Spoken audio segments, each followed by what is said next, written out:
Engineer Anshuman Malakar জানার কথা বলেছি যে আমরা চার ভাই, আমরা সেই চার ভাই মিলে তো আর পঞ্চপাণ্ডব হওয়া যায় না, আর পঞ্চপাণ্ডবের নাম তো আর মুখে আনা যায় না।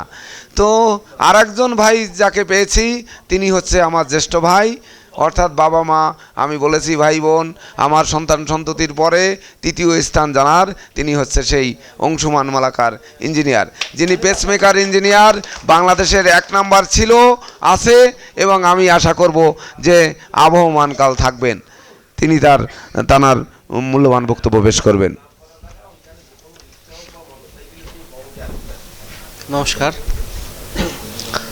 আজকের নমস্কার জানাই প্রধান অতিথি, সভাপতি এবং বিশেষ অতিথি সবাইকে, এবং দর্শকবৃন্দ বা সামনে উপবিষ্ট সবাইকে।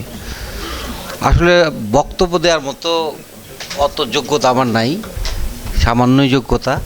আমি শুধু যারা শিক্ষার্থী তাদের সম্পর্কে বা তাদেরকে উদ্দেশ্য করে একটা কথা বলতে চাই যে জ্যোতিষ তো একটা গুরুত্বপূর্ণ একটা সাবজেক্ট।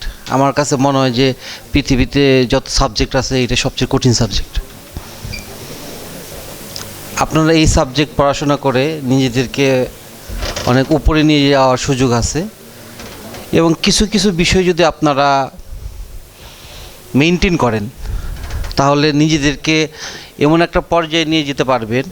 আজকে কার্তিক দা মানে ডক্টর কেসি পাল উনি নিজেকে যেভাবে নিয়ে গিয়েছে, আপনারাও এক সময় ওনার লেভেলে চলে যেতে পারবেন। সেটা হচ্ছে নির্লোভতা, মানে কোনো প্রকার লোভ করা যাবে না, এবং সততা।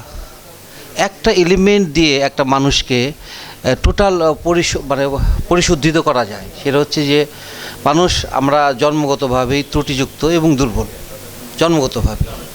সেক্ষেত্রে আমরা নিজেদেরকে যদি পরিশুদ্ধ করতে হয় তাহলে একটা এলিমেন্ট, সেটা হচ্ছে লোভ, এই জিনিসটা যদি ত্যাগ করতে পারেন তাহলে প্রত্যেকটা মানুষ তার নিজের কাছে অনেক উপরে অবস্থানে থাকবে, এবং যখন নিজের ভিতর থেকে আলো বের হবে তখন মানুষ আস্তে আস্তে উপরের দিকে যাবে। এটাই স্বাভাবিক।